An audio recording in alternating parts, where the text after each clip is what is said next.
Evolution is a term to define only one organism, and that's the self. The self is the universe, the self is the Alpha and Omega, God and infinity. And that's the only thing that evolves, because we are all part of the self. Nothing goes through an evolutionary process alone, or without direct benefit to the whole. So when you begin to think that there's this controlling elite, this controlling hand behind the curtains leading the planet to destruction, when you think the end is near, the apocalypse, Armageddon, and when you think we as a species are doomed, it is not they, it is you that brought this about. And for a very good reason. You are evolving. Stop blaming everybody and everything else. Quit panicking about global tyranny and natural disaster and pay attention. Because the world is telling you something, is telling you exactly what is wrong with you and how to fix it.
The Earth is believed to have formed 4.6 billion years ago.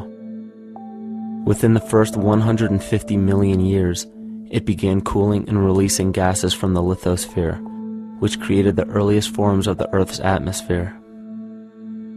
Prior to the creation of this atmosphere, the sun's ultraviolet radiation made for uninhabitable conditions.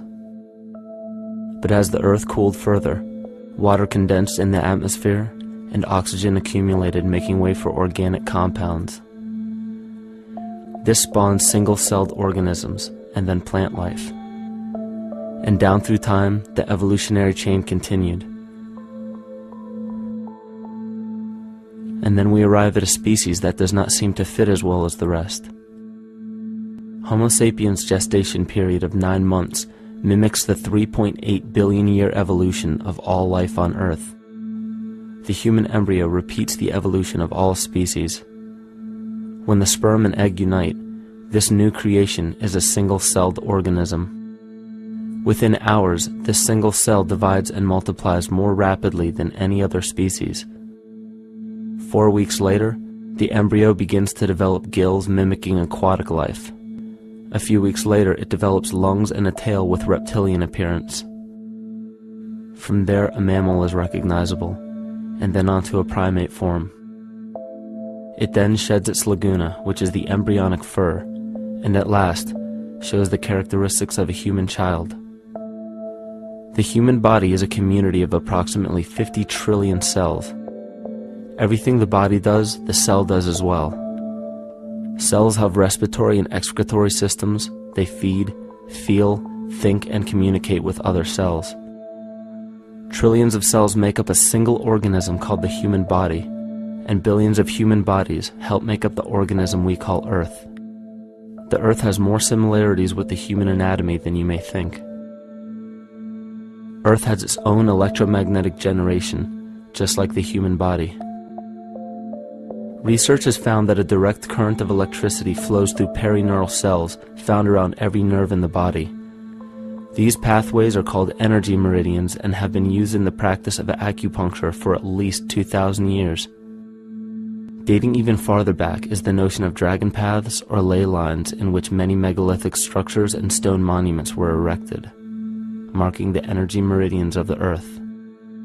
These energy meridians are generated by the resonant frequencies of the Earth, called the Schumann waves. Each planetary body has its own resonant frequencies and is determined by the circumference and diameter as well as the speed of orbit and rotation. The Earth's resonant frequency starts at 7.83 Hz and ends with the 7th harmonic at 43.2 Hz, correlating with the 7 chakras. Ultimately, the greatest discovery of our Earth is its consciousness. A visible attribute of consciousness is an energetic field that governs the shaping of organisms. Morphogenesis is a scientific term to explain this very shaping of tissues, organs, and entire organisms. Consciousness is the creative force of the entire universe. It has been given many names such as God, Yahweh, Krishna, nature, the field, and divinity. The entire universe is in fact a single living, conscious organism with complete awareness of itself. The reason why it may seem difficult to comprehend this is because our understanding is typically limited by our language. When we hear the term conscious organism, we tend to anthropomorphize its definition. By giving it human qualities, we mistakenly look past what an organism truly is in the first place. The definition of an organism is any living thing capable of response to stimuli, reproduction, growth and development, and maintenance of homeostasis as a stable whole. Our universe does all of these things. The consciousness of our universe is responsible for the form and purpose that all matter assumes. The Earth's resonant frequencies are a result of its form. These frequencies are responsible for biological rhythms, such as menstrual and circadian cycles, as well as behavioral and emotional patterns. The frequencies are then picked up by the flora and fauna, which are biological instruments that respond to the wave patterns. The wave patterns resonate in the cranial structure of our head and converge in the center of our brain, which is where we find the pineal gland. The pineal gland is believed in many cultures to be the spiritual third eye responsible for intuition. Descartes called it the seat of the soul where mind and body meet. Each individual cell in our body receives an electromagnetic impulse from our central nervous system. They receive the very same impulse that was disseminated to every biological instrument from the earth. An explanation of our conscious universe has been attempted by religion, science, and philosophy. The neglect of biological nature from any organism causes illness. A divorce from nature, exile from Eden, confounding of tongues, they are all symptoms not of a biblical God or deity, but the true self. The greatest and only threat to ourselves is a loss of self, the death of our divinity. As we barrel through history with oceans of information, yet barely a drop of wisdom, we have to understand how we lost ourself.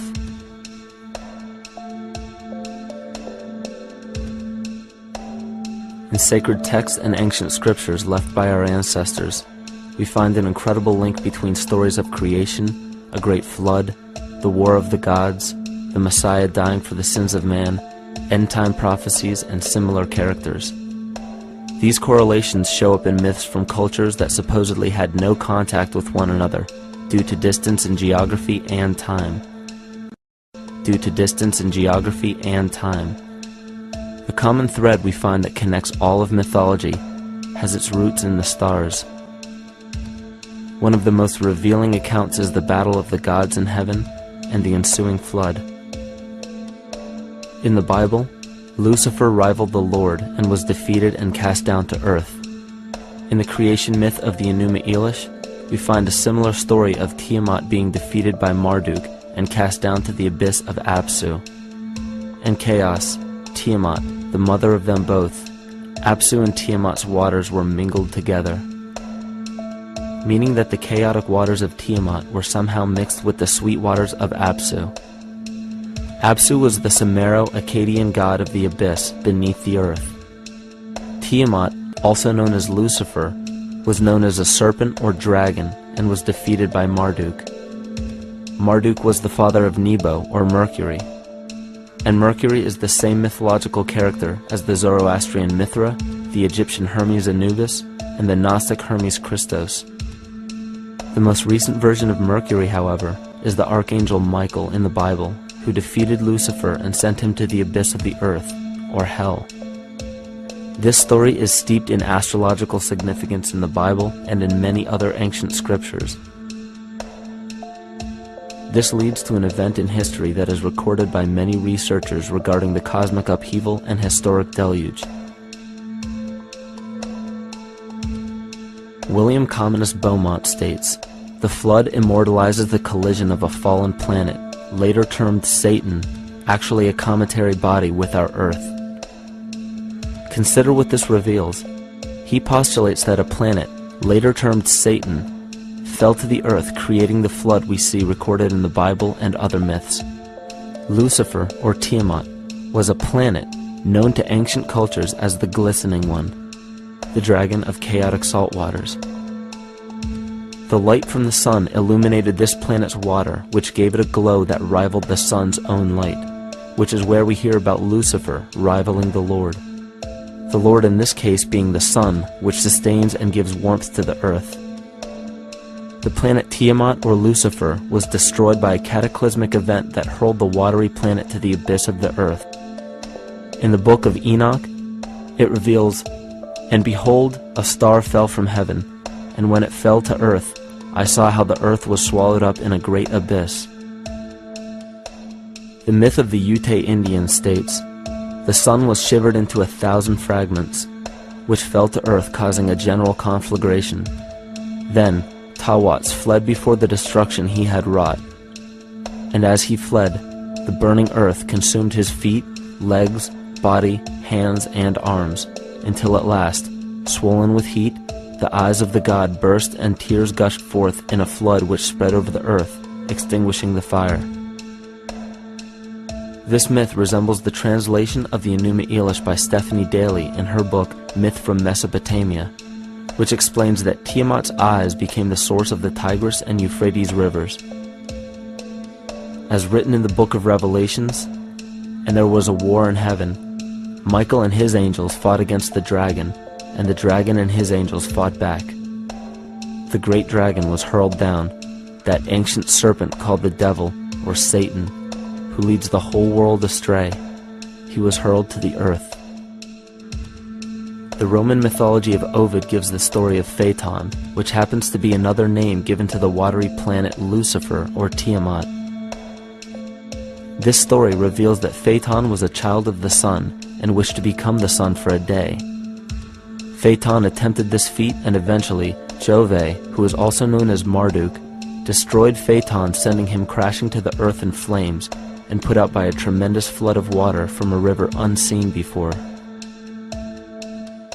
The common theme we notice here is that of a saltwater planet, the great dragon, Lucifer, Tiamat, or Phaeton, was defeated and fell to the earth, and now dwells in the abyss known as hell, giving us the outline of the story of Lucifer rising up against the Lord and being defeated and banished to rule the underworld. As we know, however, an outline is but a shell of a story. The inner meaning, the spirit of the myth, comes with a deeper understanding of the essence of each planet, not just the physical planet, but the conscious core, because we know now that the proportions and velocity of a planet gives them their own characteristic frequencies, which govern biological and behavioral patterns. These planets reflect the archetypal psychology of man. In ancient times, probably the most important field of research was the study of the heavens. Galactic bodies and their movement through the sky were known to be symbolic of the inner faculties within human consciousness. Within all organisms, outdated science has only explained the physical world measured by our five senses.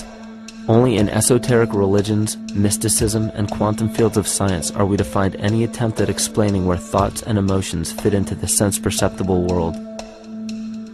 We also understand now that humanity is a community of cells within the organism of the Earth. The Earth, therefore, is a higher organism that shapes our form and function. This higher organism and all other planetary bodies are governed by consciousness, just as we individual humans are. Therefore, the Newtonian belief that galactic bodies are nothing more than lifeless forms floating in space is tantamount to claiming that we humans are nothing more than a composite of elements in motion. We know that this is untrue because we feel, we think, and furthermore we see the result of our consciousness creating what we call life. Plato wrote, "This world is indeed a living being, endowed with a soul and intelligence, a single visible living entity containing all other living entities, which by their nature are all related." Furthermore, the cosmos is a single living creature which contains all living creatures within it. And in an article out of the Sufi journal, the author writes, "The world is a living spiritual being." This was understood by the ancient philosophers and the alchemists who referred to the spiritual essence of the world as the anima mundi, the soul of the world. In scriptures, we hear of the claim that angels guide the inner soulful actions of people, or that the gods wield influence over man. Most ancient spiritual and scientific teachings held the belief that the hierarchies of the gods, angels, archangels, archai, all the way down to the cherubim and the seraphim, are the hierarchies within the human psyche.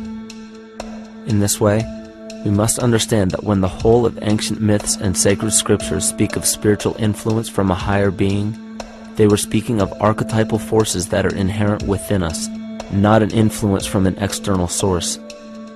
This is where we begin to see the relevance of astrology as an ancient form of science that resurfaced in the 19th and 20th centuries under the name of psychology. Friedrich Nietzsche even stated, "As long as you still experience the stars as something above you, you still lack a viewpoint of knowledge." This is astropsychology and maps the inner faculties of the psyche. In pre-Christian times, there were schools known today as the mystery schools or the mystery religions. The messages encoded in the scriptures and ancient archaeology came from adepts of spiritual science. The intent was to teach the initiates the deeper meaning of these myths. What became later termed as Lucifer, Satan, or the devil was representative of the ego which rivals the Lord, the representative of the self. The true self is the epicenter of a person's entire being. It is the total sum of everything that we are. The false ego, on the other hand, is the idea and concept we create about ourselves in the course of our lives, which typically excludes any qualities we don't wish to accept about ourselves. However, humanity has been endowed with the freedom to choose either to obey the true self or to give in to the temptation of the vanity and materialism of the false ego. This is the most notable trait that separates man from animal. Our freedom of choice. The choice to follow our concepts and ideals or our natural impulses. The choice to sustain nature or to destroy it. This freedom of choice weighs on the fate of the entire organism that we call humanity. Cancer begins with a group of cells within a community that fail to communicate with the conscious signal of the organism. Those cells begin to grow out of control and spread to other areas of the organism. This very disease is evident in our world today. The cancer upon our earth is the domination of our false ego and our divorce from nature. Collectively, among every human, the cancer upon our earth is the domination of our false ego and our divorce from nature. Collectively, among every human, vanity leads to segregation and competition. Competition leads to fear and greed. Greed leads to deceit and immorality. And immorality is the breeding ground for illness, waging war on our earth.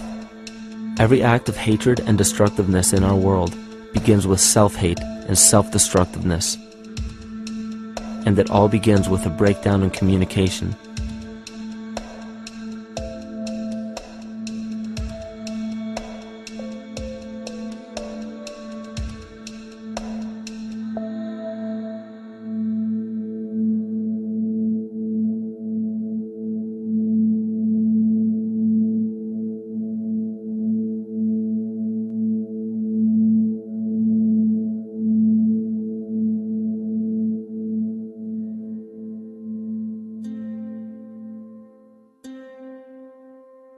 In nature, all that we perceive with our five senses is a result of two fundamental principles. Everything in existence is made of a relationship between vibration and matter. Vibration is a masculine creative force countered by matter, which is a feminine receptive force. Thus begins the principle of duality. We see this duality in ancient myths and philosophies, yet only those philosophies and scriptures that were perverted and raped of the original meaning gave the impression that one polarity was good while the other was evil. The original sages, adepts, and shamans taught that both are necessary, and one would not exist without the other. These two important principles come together to form all things in the universe. This is kymatica. Even language, logos, the communication of any and all things in nature, depends upon this principle. Pete Peterson, in his works Cymatics, the Science of the Future, stated that nature shows examples of kymatica in everything. This phenomena is found to be one of the prime forces that moves biological evolution along its path. Dan Winter reproduced an experiment to prove that the ancient languages of Hebrew and Sanskrit, when spoken, create a vibratory frequency that moved matter into sacred geometrical patterns. Upon further investigation, Hebrew, Sanskrit, Aramaic, Arabic, and other elder dialects have older roots in a parent language of Gaelic and quite possibly an even earlier origin. In Swami Murugesu's The Science of Mantra, he claimed that when a person chanted specific words in Sanskrit while filming a burning candle, the intensity as well as the color of the flame would change due to the frequency that the word would emit. This same science has been shown to lower and raise blood pressure. And in his own words, certain sounds can affect their circulation and nervous system. Whatever change such vibrations cause extends to the mind of a person and also to the surrounding atmosphere, causing warmth or coolness. All this can be known by study and shown by practice. This rediscovered knowledge of the science of sound shows that sound is something more than mere vibratory signals. Not only does sound interact with life, but it sustains and develops it. It acts as a conduit of conscious intent between people, societies, and entire civilizations. Yet the psychic illness we endure due to the domination of our false ego is reflected in the collective. Our psychological schism has shut us off from communicating correctly with our inner self, which is exactly how cancer cells within the body operate. In the collective, we have created a language barrier between humanity and the rest of nature, acting as a global cancer. Recorded in history, the efficacy of the ancient languages has been severely uprooted. The alphanumeric translation from Hebrew to English shows a complete reversal of the two languages, giving the cymatic effect unnatural results. Dr. Leonard Horowitz stated in his work on DNA, 1/3 of the sensory motor cortex of the brain is devoted to the tongue, oral cavity, the lips, and speech. In other words, oral frequency emissions spoken or sung exert powerful control over life, vibrating genes that influence total well-being and even evolution of the species. A degradation of language in this case is shown to affect biology. If something as basic and important as language can be degraded and devalued to such a degree, yet never questioned, what else might we be missing? Think of an aspect of your life that dictates the limits of your freedom. Government and law enforcement, insurance and pharmaceutical companies, taxes, building permits, driver's licenses, and more. There are hundreds if not thousands of stipulations, regulations, and boundaries on our freedom. And out of the ones that were just mentioned, how many have you researched to find out whether they apply to you or not? Let's look at the forms of law that we currently acquiesce to.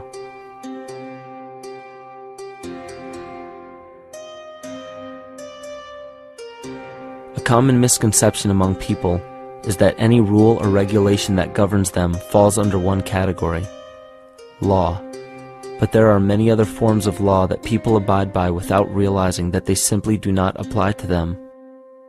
Another misconception is that a nation's constitution gives us our rights. A constitution does nothing more than list the rights that we already have. We are born with inalienable rights, endowed to us by our Creator. They are not given to us, and they cannot be given away. The most a person can do with a right is choose whether to exercise it or not. Maritime Admiralty law is what's known as the law of the water. It is superseded by civil law and only applies to those who willingly contract themselves into it. The definition of Admiralty law is a body of private international law governing the relationships between private entities which operate vessels on the oceans. Let's look at how and why a form of law that is fashioned to govern corporations, businesses, and vessels has imposed its rule over natural human beings. This is all done through a form of word magic. A simple perversion of language has made it possible to convince people around the world that these alternative laws apply to them. One of the predominant beliefs in modern culture is that licenses, permits, registrations, and other forms of documentation are required to operate motor vehicles, use public roads, build structures and establishments, engage in free enterprise, and much more. Sadly, these beliefs are based on little to no investigation whatsoever, and are false. This belief structure is perpetuated by Maritime Admiralty law. This form of law was originally created to govern ships docking in foreign nations for the import or export of products and resources. It deals with banking and merchant affairs, not civil affairs. When a product is taken off of a ship and brought into a foreign land, that nation takes custody of the resource and accounts for it with a certificate. That certificate marks the birth date of that product in the custody of the respective nation. Think of why it is supposedly required to have a certificate of live birth in the first place. The Barron's Dictionary of Banking Terms defines a certificate as a paper establishing an ownership claim. So right there, we notice that everyone with a birth certificate is defined as being owned. People are used as collateral with other nations because the U.S. is bankrupt. The United States declared bankruptcy on March 9th of 1933. At this point, the U.S. began taking out loans from a private, non-government affiliated corporation called the Federal Reserve. With no money to pay back the loans, the United States began using the citizens as collateral. All birth and marriage certificates are literally warehouse receipts. Just look at the similarities of warehouse receipts and birth certificates. Both document the date of issue, a serial number, registration number or receipt number, a description of the product, and an authorized informant to notify the appropriate government agency. With all of this information being readily available, the majority of people are unaware of their involvement with Maritime Admiralty law. This is possible through the manipulation of language. This Admiralty law changed the meaning of the word person from a natural living person to a corporation. Driver's licenses, vehicle registrations, auto insurance forms, building permits, gun permits, work permits, tax filing documents, birth and death certificates, traffic citations, and many other forms of documentation that were once believed to be absolutely necessary only apply to persons or corporations. Upon signing such a legal document, you are indirectly waiving your rights under the Constitution and lowering your status to that of a corporation that is created with the same exact name as you. The only way to reconcile your true name from the name of the corporation is to take notice that the corporation has its name in all capital letters. This is known as capitis diminutia maxima. You may take notice that your driver's license, birth certificate, social security card, insurance cards, and more use all capital letters to legally represent the corporation with your name, not you. The corporation is known as an artificial person, whereas you, the human being, are known as a natural person. This deception goes even deeper when it comes to the courts that we attend. When showing up to court, you will notice that there are seats for witnesses behind a wooden fence or barrier. The defendant must cross through the entrance to the other side of the barrier where the plaintiff and judge sit. This act symbolizes the boarding of a ship. At this time, business can be conducted in Maritime Admiralty law. The judge, acting as captain or banker, is responsible for settling the balance between the two sides. This is why there is always a monetary value involved in any court case. The captain is simply dealing with banking and merchant disputes. Once the balance is paid, the case is closed. To turn the court case away from admiralty law where your rights are not protected, you must avoid agreeing to represent the artificial person. This is done by stating that you are the natural person. You don't have a first or last name because those imply corporate title. In a court case, you may state that the court takes judicial notice of your honor's oath of office. Every judge must take an oath of office to practice law, yet you must make it clear to the court and the jury that the judge is acting as judge and not banker. Remember that you are a natural human being of the earth. You are not governed by anything but your own consciousness. Laws are created within a society. The society that created the laws we see being enforced today is called the Law Society. Yet the most beautiful part of this entire deception is the fact that we are not part of the Law Society, so their laws do not apply to us. Judges, lawyers, and law enforcement officers, they're all part of a society. Within that society, they've created their own language that's deceptively similar to English. They have these little things called statutes, acts, and regulations that seem like laws, but they really only apply to those within their society. So that basically means all the traffic violations, minimum age requirements, and everything except for damage to another person or their property doesn't really apply to the natural person. Laws only apply to those within the Law Society. The game being played is an illusion. You can simply choose to open your eyes and reclaim the freedom that you were born with, bound by nothing but the limits of your imagination. These are just a few examples of assuring that your rights are being protected. By far, the most important line of defense against this deception is to be aware of the perversion of language, and be absolutely aware of how you form your beliefs and concepts.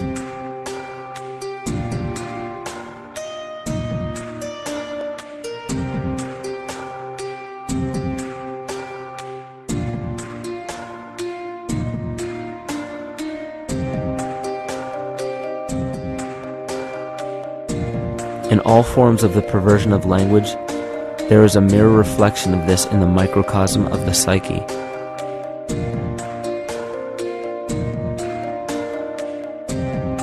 And the problem I see with humanity today is we don't truly know ourselves anymore. We have the 9-to-5 job, we have the house, the children, the bills, the television, the hobbies, and the errands that we run every single day, and we eventually begin to believe that this is who we are. But who are we beneath the job title, beneath the status of mother or father, theist or atheist, Republican or Democrat, black or white, man or woman? Who are we? Who are we deep down inside? We don't know, because every time we hear an answer that we don't want to accept about ourselves, we deny it. We'll pass it off and project it onto somebody else and judge them for it. This is repression. And we see what repression can do to us on an individual level, but what about on a collective level of humanity? What happens when the whole world refuses to see what they truly are on the inside?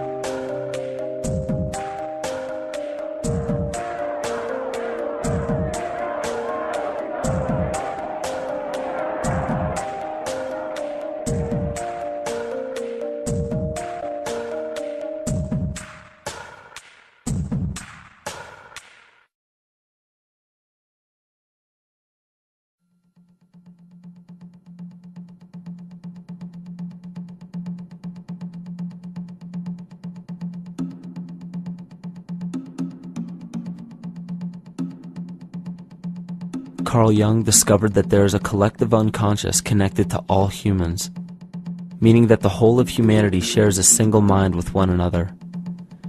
This is evident in the world through accounts of shared mythology and symbols, the study of morphic fields, and with the science of kinesiology. This collectivity is a global example of the unconscious mind of the human body, in which trillions of cells share a similar signal.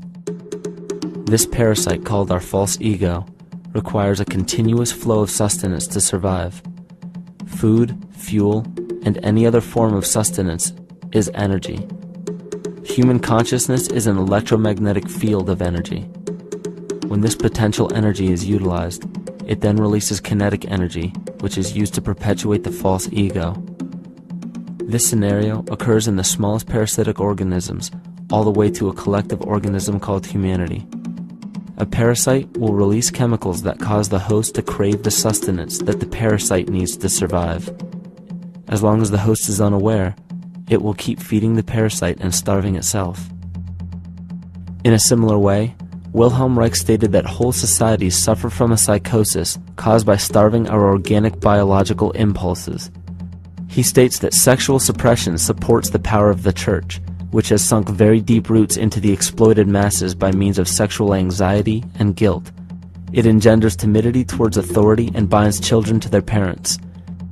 This results in adult subservience to state authority and to capitalistic exploitation. It paralyzes the intellectual critical powers of the oppressed masses because it consumes the greater part of biological energy. Finally, it paralyzes the resolute development of creative forces and renders impossible the achievement of all aspirations for human freedom.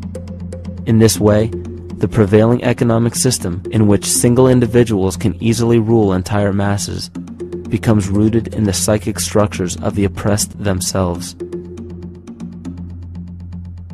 What Reich was showing in this powerful quote is that on a collective level, the suppression of a natural function, whether biological, spiritual, or emotional, will result in an abnormal reaction, a psychic disease. This illness or disease is reflected into the masses through a collective unconscious and acts as an epidemic.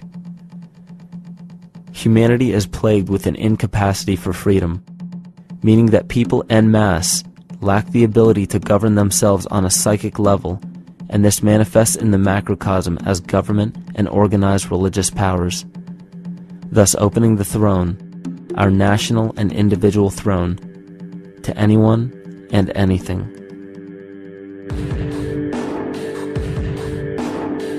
Enter the infamous rulers of the earth, the patriarchs of civilization, political, social, economic, and spiritual dictatorship, psychic tyranny. This simple illness within our psyche, this lack of responsibility and neglect of basic human freedom, has made way for every tyrant that has ever held rule over people on this planet.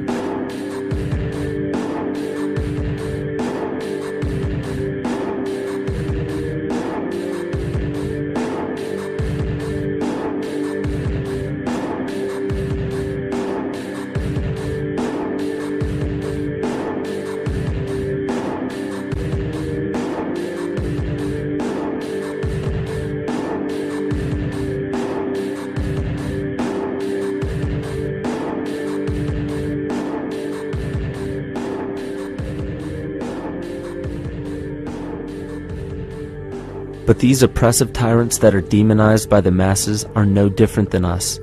In fact, they are one with us. In the book The Prophet by Khalil Gibran, he poetically states, "I say, as the holy and the righteous cannot rise beyond the highest which is in each of you, so the wicked and the weak cannot fall lower than the lowest which is in you also." Every one of us has the capability to commit the most horrifying sin or show the most beautiful compassion to our fellow man. This is the very definition of an illness within the psyche and soul of man.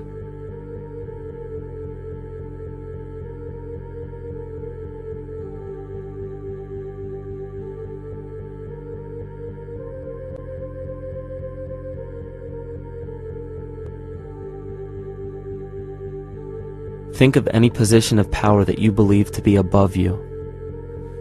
Royal families, government leaders, the United Nations, financial organizations, corporate monopolies, and media juggernauts. These are all facets of our false ego. They are the physical advent of our own sickness. They require our conscious participation, our conscious energy to survive. Because without our cooperation, without supplying them with the sustenance of complicity, they starve. Their very nature depends on our desire to be ruled. And a typical symptom of the illness among humanity today is our continuous denial of our illness. Repression. We consistently repress those qualities we choose not to accept about ourselves. This is why it is so difficult to see the false ego and its multiple manifestations for what they truly are.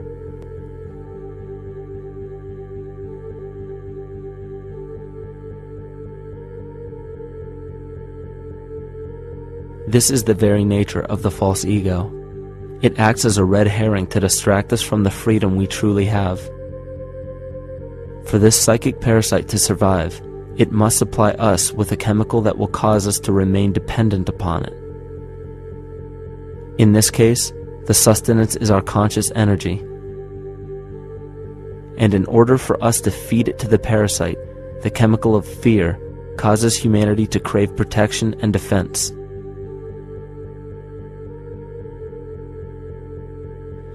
The functions of the body to survive can be broken down to two basic functions for any organism to survive.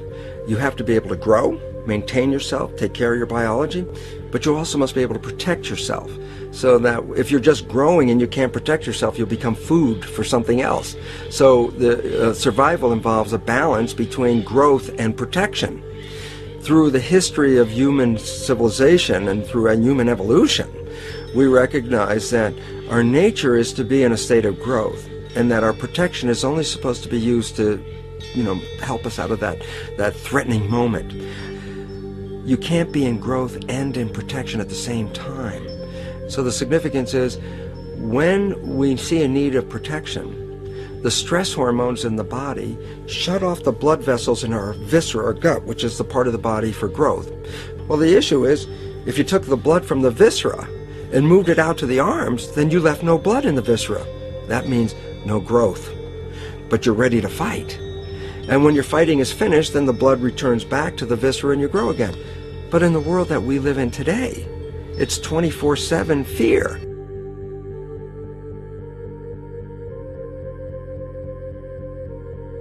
So we have a continuous dripping of that stress hormone into the body. It's just dripping all the time, getting us ready to run or fight or flight at any moment at the drop of a hat. We're ready to go because we're on guard.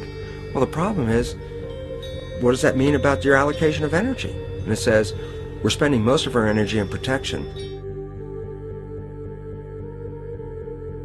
You cannot survive if you're in protection all the time.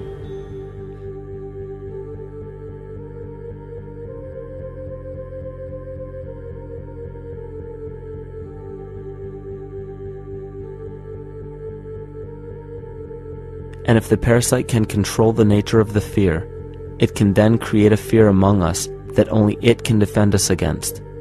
A recent physical manifestation of this comes from Zbigniew Brzezinski, former Secretary of State who also supported President Barack Obama.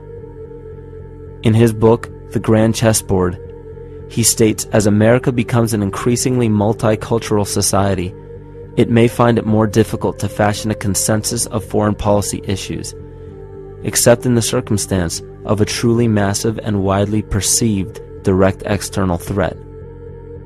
Even the Reichsfuhrer of the Nazi Party, Hermann Göring, sums up this game of supply and demand perfectly when he stated, "The people can always be brought to the bidding of the leaders." That is easy. All you have to do is tell them they are being attacked and denounce the peacemakers for lack of patriotism and exposing the country to danger. It works the same in any country. It also works the same in every individual psyche. Just remember that the false ego has only one desire: to become greater and more powerful than the true self. This illness causes us to believe that we are separate from nature. This is why we see such a rise in the dependency of technology. This is why we see such little stewardship for the earth and the environment. And this is why we see bigotry, racism, sexism, and every other form of discrimination possible that leads to crime, violence, wars, and eventually, the global destruction of the organism. This endless state of fear, confusion, and segregation our world seems to live in is a symptom of the false ego creating a false threat.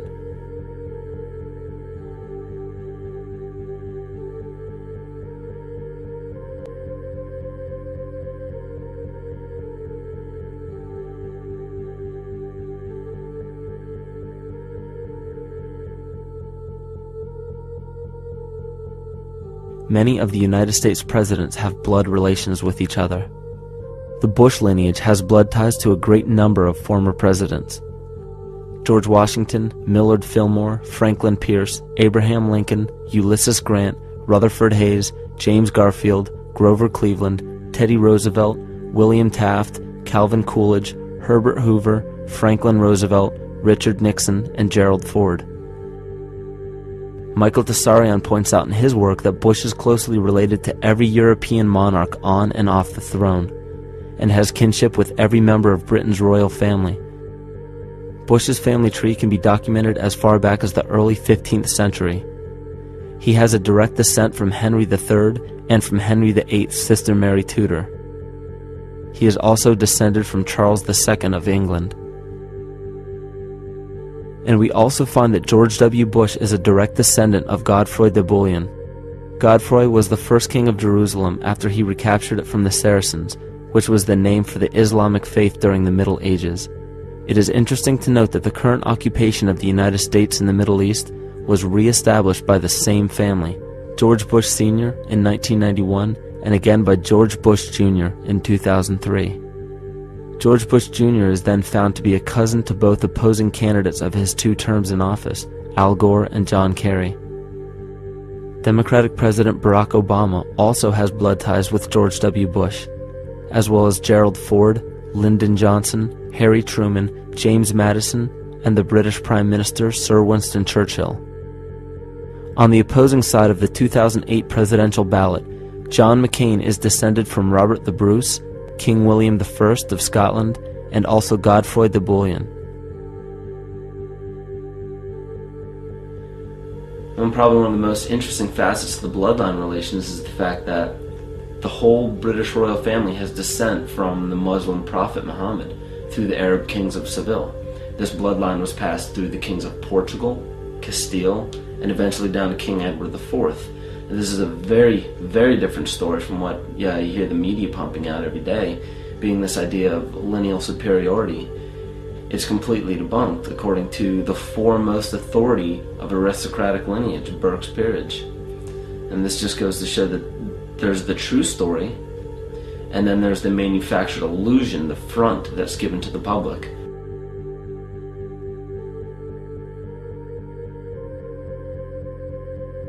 These blood ties go on and are documented thoroughly through literature such as Burke's Peerage and other comparable books.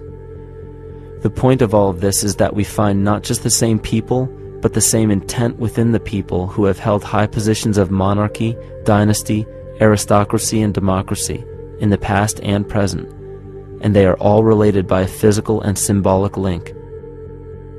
This bloodline carries the symbol of our illness.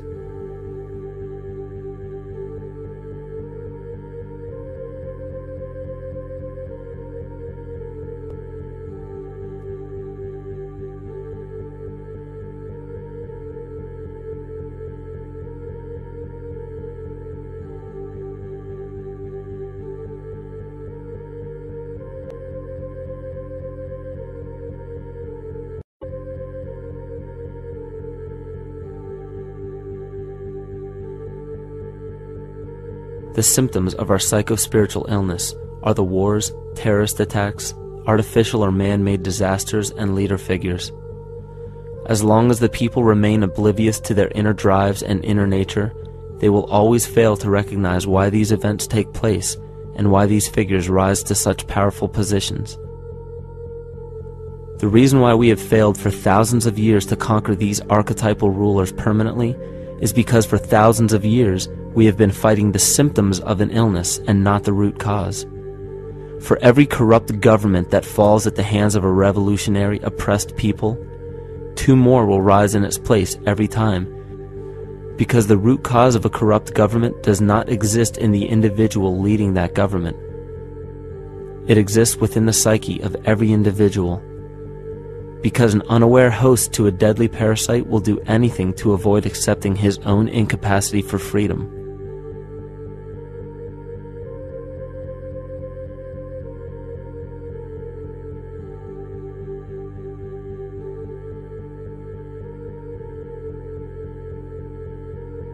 We are so bereft of sanity in this world that those few who simply stop projecting onto others and begin facing their own demons are seen as neurotic. An article written in the 1950s states that studies showed that individuals who had been isolated from their familiar social and cultural environment became neurotic.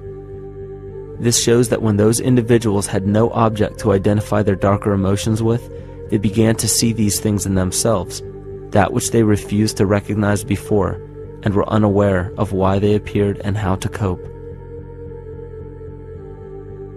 Facing our true inner self is virtually unknown in our world today. This is why no matter how many civilizations rise and fall, it is our collective consciousness that creates our governing apparatus, not individual people.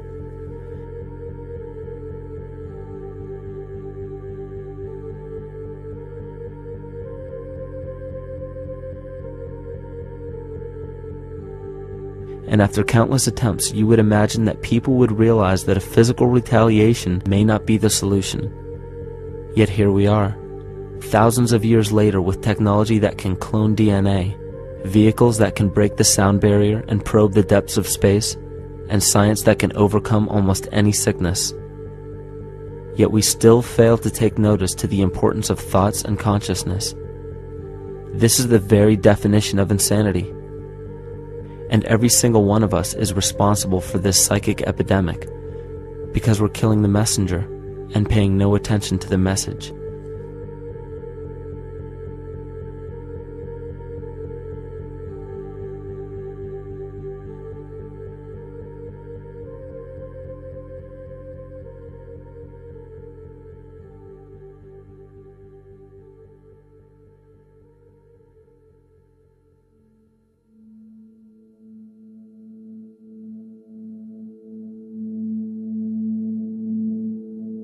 During the 1990s, 3 Nobel laureates in medicine advanced research that revealed the primary function of DNA lies not in protein synthesis as widely believed for the past century, but in electromagnetic energy reception and transmission. Less than 3% of DNA's function involves protein manufacture.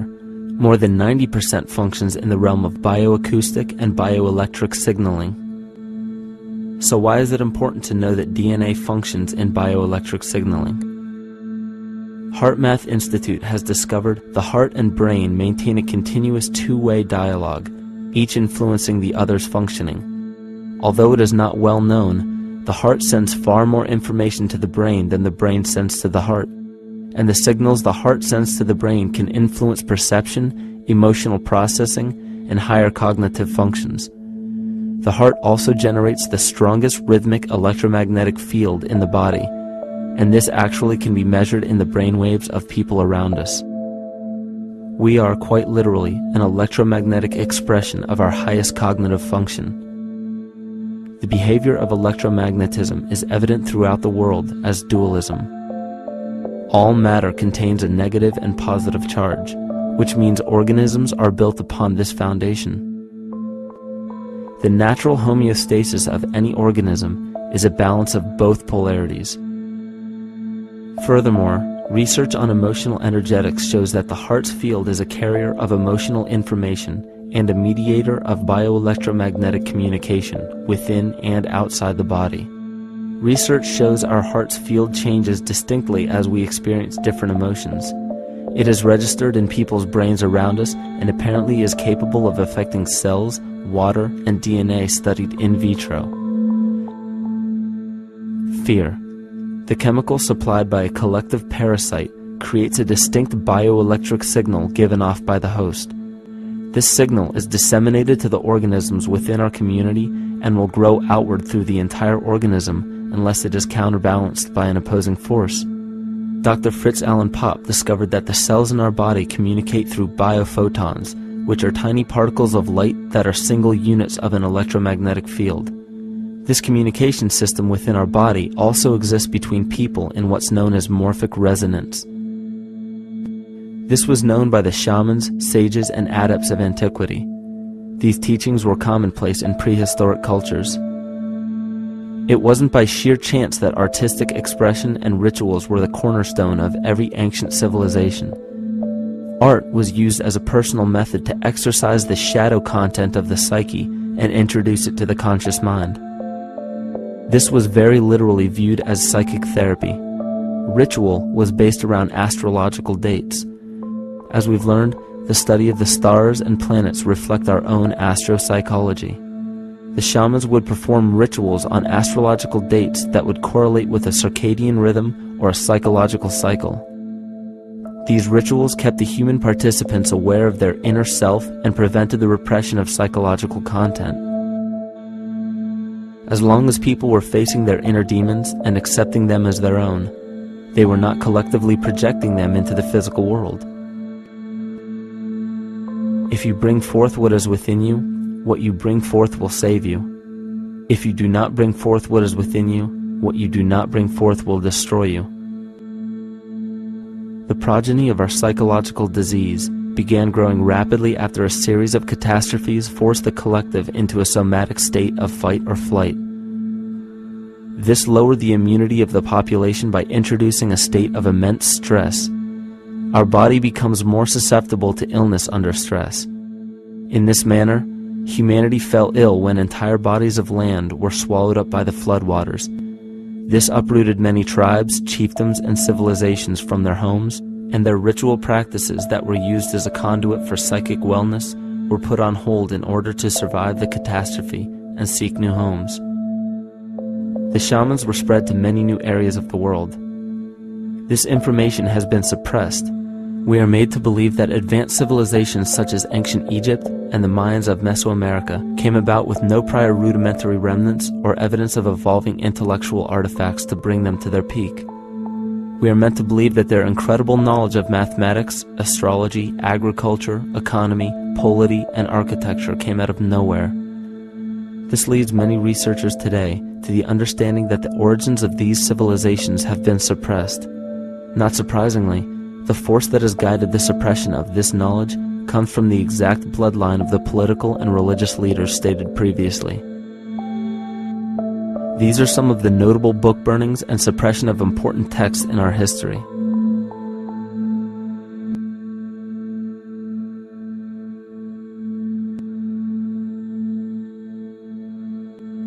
Yet after all of this suppression, there are still remnants of the dispersion of elder civilizations in nearly every country.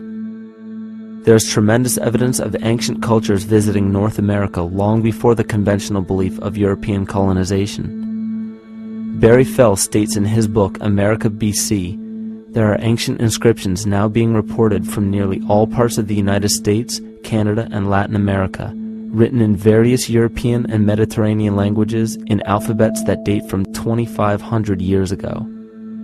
William Commonus Beaumont wrote, "The Toltec and Maya civilizations never originated on American soil, but appeared there full-blown, with a well-defined art and system of hieroglyphic writing which possesses affinities with Egyptian.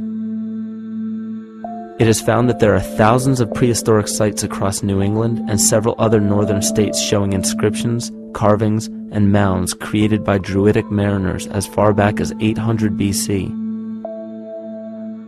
To suppress this information further, it was not only imperative for the bloodline to burn the documented texts containing true historical information, but to wipe out the cultures that derived from these ancient shamans. The most devastating genocide ever endured was and still is the annihilation of shamanic tribes. We've lost our traditional roots and don't know about ritual. The dragon dances and the ghost dances of the Native American Indians, what do you think that was all about? All the shamans of the world, when they do their rituals, they're doing that. Their work, harmonically through dances, is to strengthen the immune system of the earth. You know, but they've been all murdered. So that was why in the 17th century, exactly the same period I'm talking about, there was an all-out agenda that when you come across indigenous people, you annihilate them. Columbus was sent on his expedition along with agents of the crown to disrupt the lives of the natives and seize mineral resources. He visited every island in the Caribbean, depleting the gold and taking as many slaves of the native Taino tribe as possible. 5 million natives were murdered within 3 years, according to Leah Trabeck. Within 15 years, the Arawak tribe of 250,000 was completely wiped out. The population of the United States prior to European contact was greater than 12 million. 4 centuries later, the count was reduced by 95% to 237,000. From 1494 to 1508, over 3 million people had perished from war, slavery, and the mines. Who in future generations will believe this? I myself, writing this as a knowledgeable eyewitness, can hardly believe it. My eyes have seen these acts so foreign to human nature, and now I tremble as I write. Another agent of the false ego bloodline was Hernando Cortez, who decimated the Aztec tribe and plundered their mineral resources. This again was the case through Cortez's second cousin, Francisco Pizarro, who conquered the Incan Empire in Peru. These atrocities are seen throughout Africa, New Zealand, New Guinea, East Timor, and are still seen today in Canada. This was a deliberate attempt to bury any surviving remnants of the ancient world and our true history. It is a naive mistake, however, to categorize and blame everything and everyone involved with politics or religion for this suppression of knowledge. It is only natural for people to crave spiritual understanding when there are so many manufactured missing links and perversions in the spiritual text today. And due to this void of spiritual wisdom, honest and moral people who are simply trying to understand their place in this world become the prime consumer market for those who wish to exploit this vulnerability. To have enough power to run our own lives, basically. If we look at the New Age movement, for instance, which is another kind of trap in all of this, where people might end up, actually. They're looking for something so bad that they're taking all these things that are handed to us or to them. But it's not really based on any real understanding. It's still kind of coming from a religious type of perspective. People are genuinely seeking something new. They're genuinely seeking a new type of spirituality, or to better themselves, or to change something. But this is being hijacked, and what they actually do is that they lead you into another type of group mentality or a new age religion, whatever it is, and people still are not able to kind of really break free from that and follow their own journey or their own path, which I think is very important in all of this.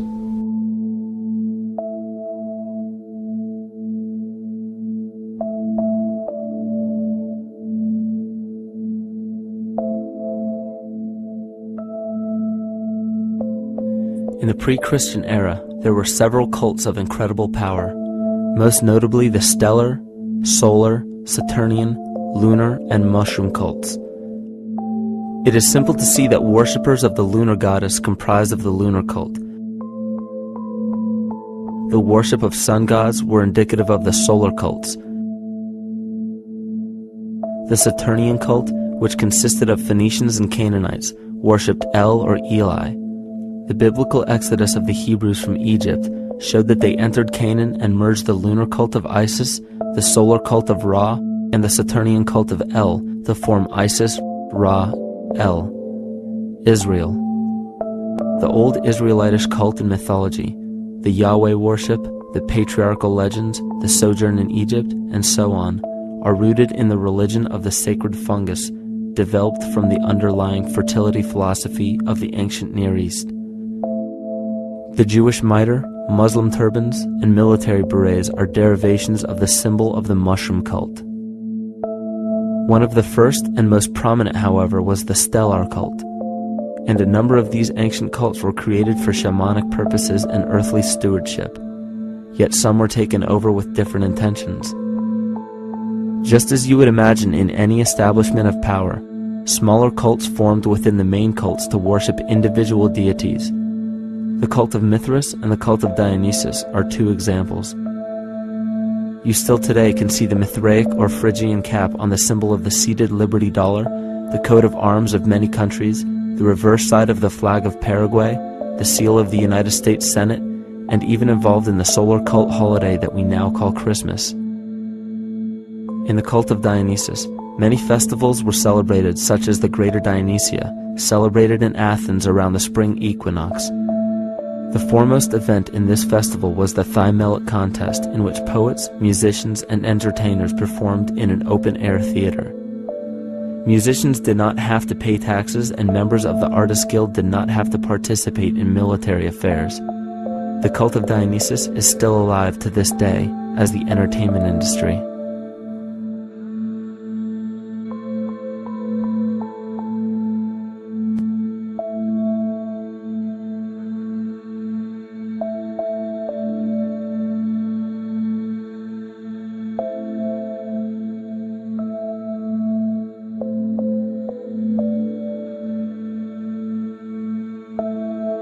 These cults still exist in many important positions of power throughout the entire civilized world. Yet the most important function of these groups is to manufacture the consent and complicity of the people. The conscious mind is the creative mind. It's the one that has your personal identity into it. It does the real thinking. And then there's a subconscious mind. Well, there's no entity in it. The subconscious mind is the equivalent of a tape player. It records behaviors, and then at the push of a button plays a behavior. It's automatic. It's a very convenient thing, because then we don't have to relearn all the time. Once you know it, you can make a pattern. The problem is that the basic patterns of belief and behavior that are programmed in the subconscious mind came from our teachers, primarily our parents, our family, and our community. So most people don't even understand how easily we're influenced by our environment. Every person that we encounter, every single situation that we're faced with, every little word that's said on television may not seem too influential to our conscious minds, but your unconscious is designed specifically to let every environmental signal influence you without your awareness. So the question is, are we leading conscious or unconscious lives? And now neuroscience has told us in the unfolding of our lives, only 5% of our life is controlled by our conscious mind, and 95% of the time controlled by the subconscious with programs from other people that were installed in there. And the problem is, it means when those programs are playing, we don't see them. And the skeptics will sit there and say, consciousness, archetypes, astrology? No. We create things with our hands, not our minds. Archetypes aren't physical. They can't influence me. But when you think of the fact that we're only conscious of this small little fraction of our behavior, what we don't realize is that entire countries, entire civilizations that think they're free and independent, but are unconsciously too afraid to be free and independent, they will beg to be governed. And if they can't do it themselves, who do you think will consciously or unconsciously take that responsibility? It usually ends up being that strong, masculine, animus archetypal figure. When we think we're in danger, we're not looking for our mother to nurture us. We want our father to protect us. And right on cue with the age of fear, this age of catastrophe, the age of this parasite, we see masculine domination. One of the primary conduits for giving our responsibility and our conscious energy away is money. We surely don't want to admit that our dependency on money is flawed, because that would imply that the fault is our own. And God forbid we take responsibility for our lives, so we blame the money. This is the cornerstone of the entire illusion being built around us by the false ego. Money is said to be the root of all evil, yet it cannot be evil because money is only a symbol. Symbols carry only the faith and spirit of the observer. This means that the symbol of paper money, yet it cannot be evil because money is only a symbol. Symbols carry only the faith and spirit of the observer. This means that the symbol of paper money evokes and surfaces the evil intentions and inherent flaw of our false ego. Money only exists because we agree to accept it as valuable. And to further illustrate our incapacity for freedom, we've given the control of our faith-based money to a private corporation instead of the federal government. There is no law stating that we have to use Federal Reserve notes as currency. We choose to because we fear the alternative: independence.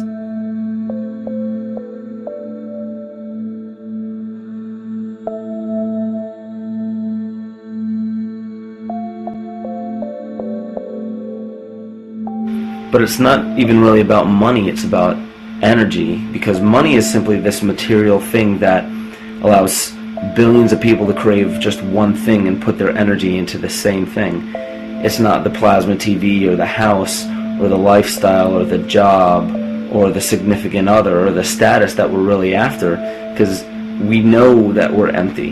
These people feel sadness and loneliness and void just like anybody else, and they either want to fill that void with materialism because they think that that'll make them feel better, or they want to sedate the void feeling with material possessions. So it all comes back to this feeling of having to put our dependency into an external source, something that we have absolutely no control over.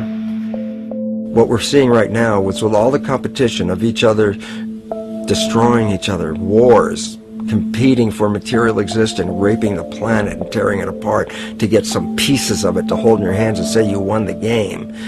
Every one of those moves is destructive not just of the planet but of human civilization, because human civilization will thrive with cooperation and will die with competition. And if you operate from these truths, then you end up with the extinction that lies before us. You see, we all have demons, so to speak. We all have inner demons in our lives, but we expect to see devilish monsters or dark apparitions when you think of a demon, kind of like what you'd see in the cinema. But our demons are really the people in our everyday lives, the people that we argue with, the people that we envy or hate, the ones we physically or emotionally harm in some way, shape, or form. And it's not because we envy or hate qualities in these specific people as much as we hate the fact that they remind us of ourselves. They reflect qualities about ourselves that we wish we had more of, or that we wish we didn't have at all. So what do? We alleviate that pain not by fixing or fighting our own demons, but by harming the people that remind us of our demons, by harming the people that remind us of the things that we don't like about ourselves. And when we become frustrated that we're not in control of our emotions because we don't really know what's affecting our emotions, we take it out on others. We take it out on absolutely anything else that can show us or act as a catalyst for our hatred. And so we do the same thing to animals. Animals are perfect because they can't defend themselves. It's a perfect catalyst for our inner aggression, our confusion, our hatred. Just take it out on something absolutely helpless. Just imagine how unconscious a person has to be of his or her actions to torture or mutilate or brutalize any living thing.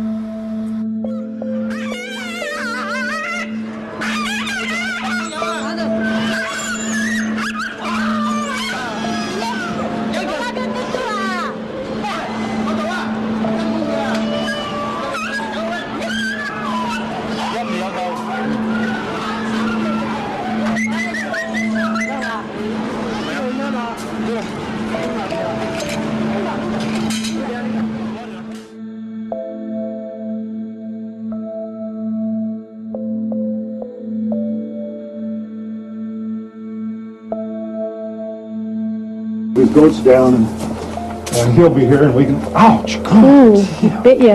Look at his tail. Is it common with your kids? Maybe. He's a big guy. That's a real. Think of the lack of compassion you must have towards life in general to be able to feel no semblance of sympathy towards entire populations, let alone just individuals or individual animals, entire populations of species that are bred specifically for the purpose of commodity.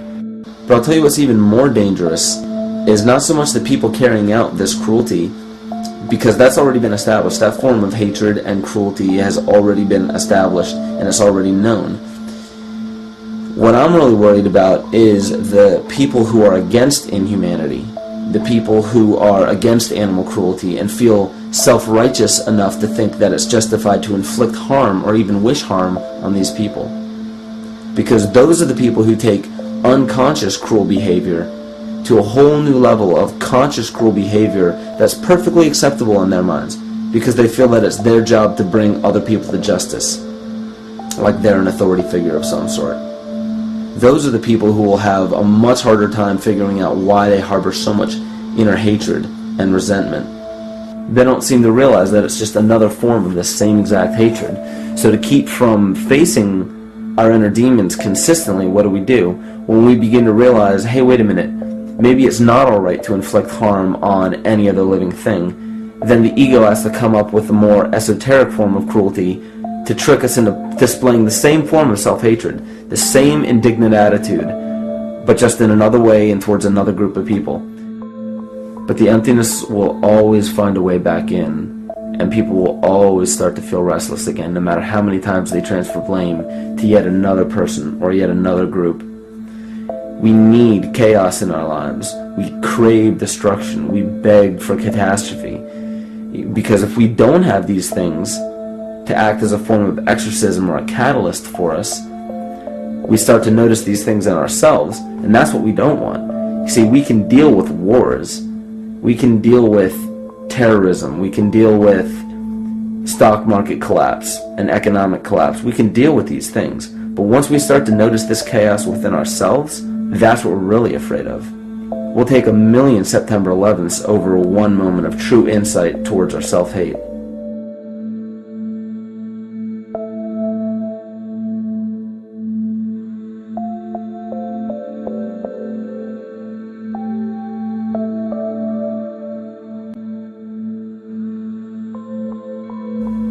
And you know, the most interesting part of all of this is we encounter things every day, every single day, that we either accept with open arms or that we reject violently. The interesting part is not really what we're accepting or rejecting as much as what it is inside us that makes us feel compelled to a certain thing or repelled from a certain thing. There's this fundamental dual behavior of muscular strength or weakness, attraction or repulsion. And what's interesting about this is when you realize that consciousness, awareness, that intangible essence that animates all matter into what we see around us as life, that is where you will find the origin of this dual behavior. It's been explained as the inhalation and exhalation of Brahma, the contraction and the expansion of Ahriman and Lucifer in an anthroposophical setting, the active and the passive qualities in electricity, the masculine and feminine qualities, yin and yang, existence and nothingness. These are all ways to explain the same behavioral process that begins with awareness, it begins with consciousness. And if you get rid of all the images and concepts in our minds of these sayings in your head and just try to feel the difference between the two polarities, you'll begin to notice that all of the different scenarios and possibilities that are playing out in the world all spawn from this common origin. You'll have 1,000,000 people telling you why the Bible is supposedly the Word of God and that you should follow it word for word. And then you'll have another 1,000,000 claiming that it's a form of mind control and not to believe any of it. Everybody will tell you to beware of this or watch out for that. This is good information, this is bad information. And I just have to wonder, what makes anyone an authority figure enough to say that something is true or false? And why are you denying or accepting anything based on the suggestion of another person? Why aren't you making that decision for yourself? Information is information. There's no such thing as good or bad information. It's all what you do with it. I say let everything be your Bible. Give every piece of information, every person, every event or scenario or situation an honest and open mind. Because then it's your responsibility to respond to it in the way that you choose. Not following the herd, not following convention, it's your responsibility. And that's the point when, no matter how many people tell you you're wrong or right, you're not dependent upon their approval. If we at least question our own actions, question our own thought process, and make a conscious decision to what we feel is right every single day, that's what I believe to be divinity. That's true shamanism. And that, to me, is what it really feels like to be alive.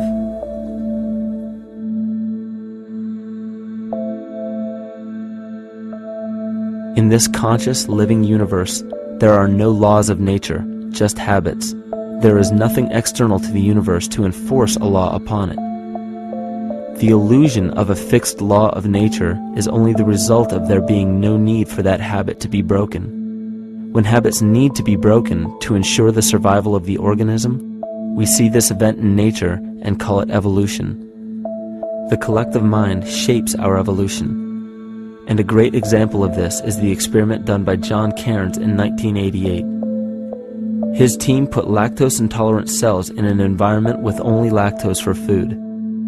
Under a law of nature, every one of these lactose-intolerant cells would have died. But surprisingly, they all survived. Every one of them understood the problem that they were facing and replaced the defective lactase enzyme with a functioning one to utilize lactose for food. If a cell has the ability to decide how and when to evolve because it's facing extinction, then anything can.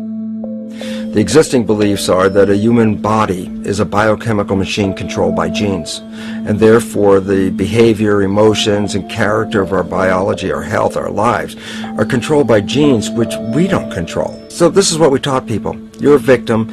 Genes control your life. You didn't pick them. You can't change them. The genes you end up with program what's going to happen. My experiments on stem cells, which I started in 1967, I'd isolate one stem cell, put it in a petri dish, and then it would divide every 10 hours. So I took all the cells, split them up into 3 groups, and then just put them in 3 petri dishes.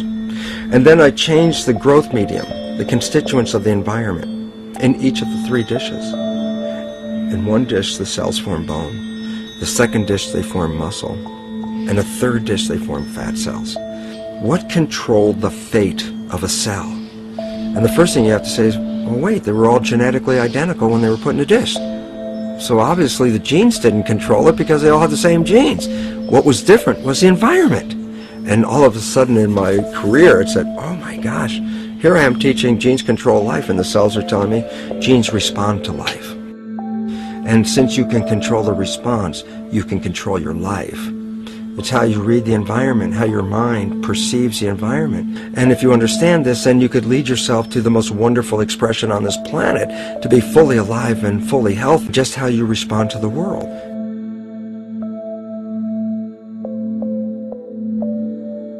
In the face of financial collapse across the world, political and religious wars raging tirelessly, and an ever-growing feeling of being lost and void of meaning, there is a great amount of energy being pushed to the surface of the collective mind. Evolution does not come about gradually. It happens in spurts and fits, and comes about due to a tremendous need for the organism to survive. We are now at a point in history where we will choose. We will choose to become sovereign or remain dependent, to face our true self or continue fighting a ghost, to become well or allow this disease to grow, to live or to die. The choice is yours.